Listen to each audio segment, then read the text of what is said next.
नमस्कार। आज विषय है कि मानव जैसा आज दिखता है अपने शरीर से या फिर अपनी बौद्धिक क्षमता के आधार पर, क्या वो हमेशा ऐसा ही था? इस सवाल का जवाब यदि आप अतीत के कालखंड के पन्नों में खोजेंगे तो आपको लगेगा कि हाँ, ऐसा ही। पुराणों से पूछिए। कुरान कहता है कि मनु पहला मानव थे। ईसाइयों से पूछिए, वो एडम एंड ईव की कहानी बताएंगे। और मुसलमान बताएंगे आपको आदम और हव्वा की कहानी।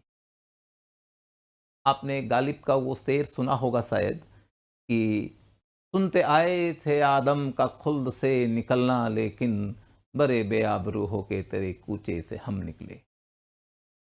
तो ये सब कुछ हमारी अतीत की समझ पर आधारित मान्यताएं हैं।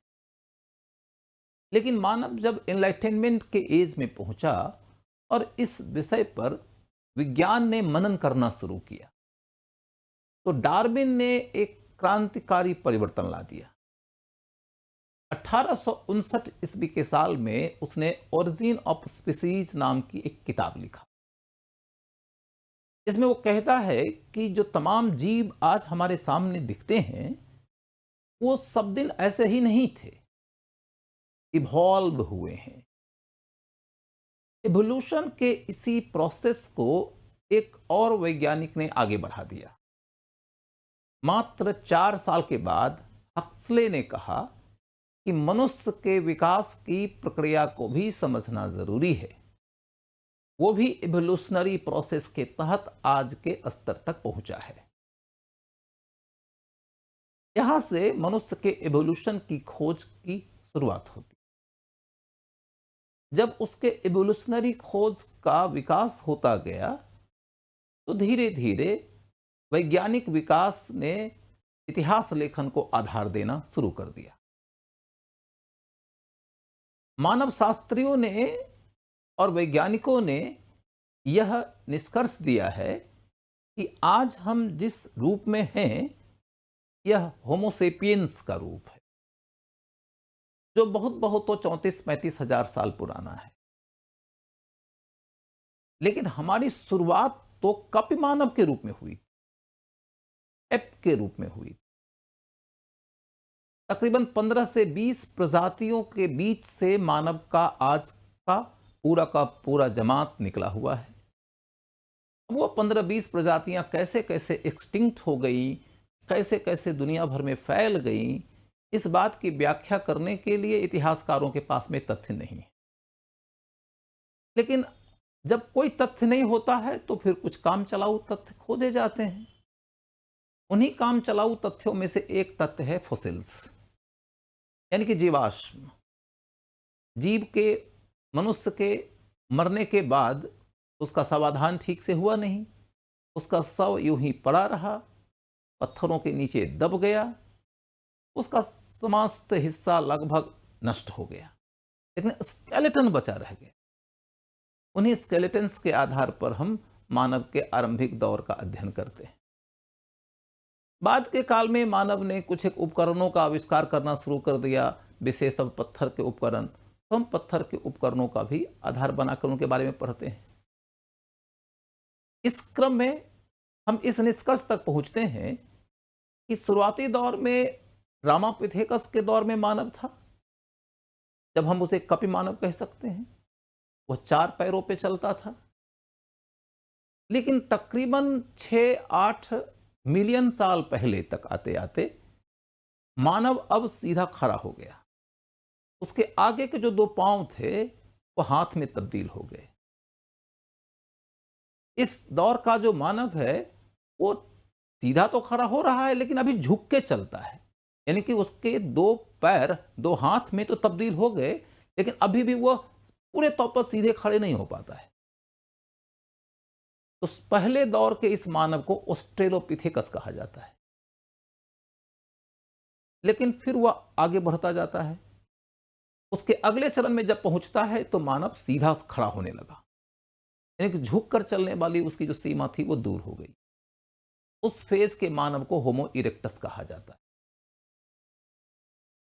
और ये फिर जब कई लाख साल तक चला तो उसके बाद के चरण में पहुंचने वाला मानव निएंडरथल कहलाता है। निएंडरथल मानव का शरीर मोटे तौर पर होमो इरेक्टस के ही जैसा है, लेकिन इसके सोचने की क्षमता ज्यादा विकसित हो चुकी है। और जब निएंडरथल मानव के बाद के चरण की ओर हम चलते हैं तो हम देखते हैं कि होमोसेपियंस का फेज आ गया। निएंडरथल लगभग 1 लाख साल पहले का है और होमोसेपियंस जैसा कि मैं बता चुका हूं 34-35 हजार साल पहले। निएंडरथल और होमोसेपियंस के बीच में आपको एक जो मूल अंतर नजर आएगा वो ये कि निएंडरथल मानव का गर्दन विकसित नहीं था, होमोसेपियंस का गर्दन डेवलप हो चुका था। कुल मिलाकर देखो तो उसके शरीर के विकास की एक यात्रा नजर आती है। जैसे जैसे शरीर की संरचना बदल रही थी उसके समानांतर उसकी बौद्धिक क्षमता भी बढ़ रही थी। इस बौद्धिक क्षमता के विकास की जो कहानी है वो उसके कपाल के विकास के समानांतर दिखाई देगी। कपाल के विकास को देखो तो ऑस्ट्रेलोपिथेकस के चरण में वो कैसा दिखता है। ऑस्ट्रेलोपिथेकस के दौर में उसके कपाल की क्षमता 450 सीसी से 650 सीसी की है। खोपड़ी का आकार बढ़ता गया, दिमाग की क्षमता बढ़ती गई। वही निएंडरथल के फेज तक आते आते 1350 सीसी से 1750 सीसी के बीच पहुंच गया।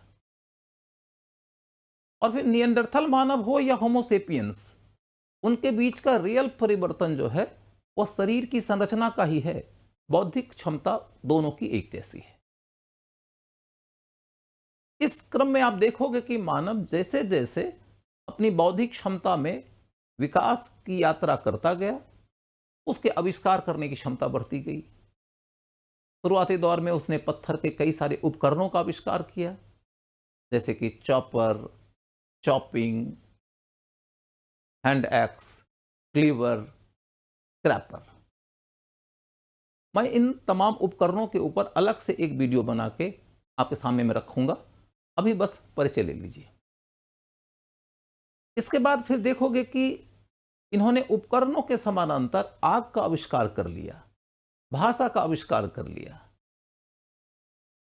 तकरीबन 1 लाख साल पहले तक आते आते मनुष्य अपने बौद्धिक भावों को, विचारों को संकेतों और प्रतीकों के माध्यम से एक्सप्रेस करना शुरू कर दिया और यहीं से कला की उत्पत्ति हुई।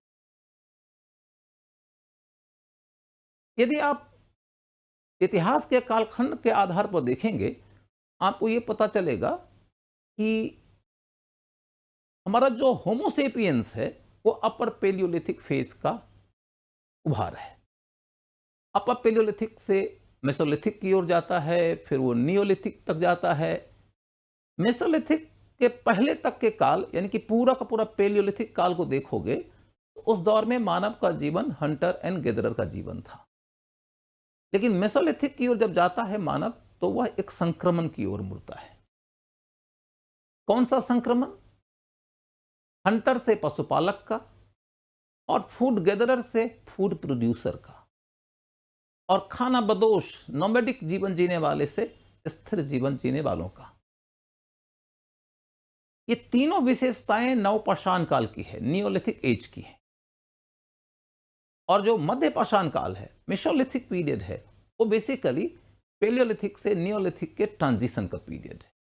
इस दौर में आपको इक्का दुक्का खेती का, पशुपालन का, स्थायी निवास का, घर के निर्माण का, मिट्टी के बर्तन के निर्माण का प्रमाण मिलने लगेगा। यही यात्रा आगे बढ़ती गई और बढ़ते बढ़ते विभिन्न कालखंडों से गुजरते हुए आज के अमृत काल तक पहुंची है। अब इसका एक हिस्सा ये समझना है कि मानव का उभार सबसे पहले कहां हुआ और फिर पूरी दुनिया में वह मानव किस तरीके से फैल गया। अभी तक जो एंथ्रोपोलॉजिकल स्टडीज है, जो इवोल्यूशनरी प्रोसेस को समझने वाले विद्वान लोग हैं, उनमें ज़्यादातर लोग मानते हैं कि मानव का उभार पहली दफ़ा अफ्रीका में हुआ था, लगभग 6 से 8 मिलियन साल पहले। अब फिर वही मानव एशिया की ओर कब आ रहा है? तो मोटे तौर पर 2-2.5 मिलियन साल पहले। भारत में भी आप देखोगे तो आपको ऑस्ट्रेलोपिथेकस के बारे में जानकारी मिल जाएगी। हिमालय के क्षेत्र में जाइए और कश्मीर में आपको पहलगाम मिलेगा और हिमाचल प्रदेश में पंजसरन। वहां से आपको ऑस्ट्रेलोपिथेकस के फॉसिल्स मिल जाते हैं। यदि आप यूरोप की ओर आगे बढ़िए तो देखेंगे कि तकरीबन 15 से 18 लाख साल पहले मानव का प्रमाण मिलना शुरू हो जाता। यदि आप यूरोप के आगे बढ़िए तो आपको ये पता चले कि ऑस्ट्रेलिया की ओर मानव का विकास बहुत बाद में हुआ है। 60,000 साल पहले मानव के वहां जाने का, वहां मानव के होने का सबसे प्राचीनतम साक्ष्य मिलता है। और अमेरिका की ओर जाएं तब तो वो और भी लेटेस्ट है, लगभग 30,000 साल पहले का। मोटे तौर पर हम आपको ये कह सकते हैं कि आपने इस इवोल्यूशनरी प्रोसेस का जो सामान्य परिचय लेना चाहिए वो ले लिया है। अब इसे आप एक स्लाइड के माध्यम से देखिए। आप ये समझ सकते हैं कि इंसान अपने शारीरिक स्ट्रक्चर में शुरुआती दिनों से ये कोई ऋतिक रोशन के जैसा नहीं हुआ करता था। आप ये अब समझ गए होंगे कि इंसान अपनी बौद्धिक क्षमता, अपनी खोजी क्षमता के आधार पर पहले ही दिन से आइंस्टीन के जैसा नहीं हुआ करता था। इंसान अपने आरंभिक दिनों में ही इतना कुशल नहीं था कि वह अजंता की पेंटिंग बना सके। विकास की जिस यात्रा से हमने उसे गुजरते हुए देखा है, आप उसे इस तरीके से देख सकते हैं। यह रामापिथेकस का चरण है, जबकि वह 4 पैरों पे चल रहा है, कपिमानव। उसके बाद का जो अगला चरण आता है यह है ऑस्ट्रेलोपिथेकस का चरण, जबकि इसके आगे के 2 पांव आजाद हो चुके हैं और वह हाथ में तब्दील हो चुके हैं, लेकिन ये झुक कर चलता है। इसके बाद फिर आप देखोगे कि अगला चरण आता है जबकि मनुष्य सीधा खड़ा हो चुका है, होमो इरेक्टस का चरण। ये सीधा खड़ा हो चुका है। उसके बाद तब वो पहुंचता है इस फेज में निएंडरथल का चरण। निएंडरथल और होमो इरेक्टस के शरीर की संरचना में कोई ज्यादा परिवर्तन नहीं है, लेकिन दिमाग की क्षमता में परिवर्तन मैंने बता रखा है। और उसके बाद में फिर मनुष्य पहुंच जाता है होमो सेपियंस के चरण में। और होमो सेपियंस के चरण में पहुंचने वाले मानव के बारे में मैं आपको ऑलरेडी बता चुका हूं। आप ऐसे कहिए तो आप देखेंगे कि ये सब होमो सेपियंस ही तो हैं, और इनका निर्माण होमो सेपियंस ही ने तो किया है। इस तरह के तमाम वीडियोस मैं आपके सामने एक के बाद एक लेकर आता रहूंगा। आप इस वीडियो के बारे में अपनी टिप्पणी जरूर करिएगा। यदि आप लोगों को इस तरह के किसी और विषय के ऊपर ऐसा ही वीडियो चाहिए तो यह बताना नहीं भूलिएगा। नमस्कार।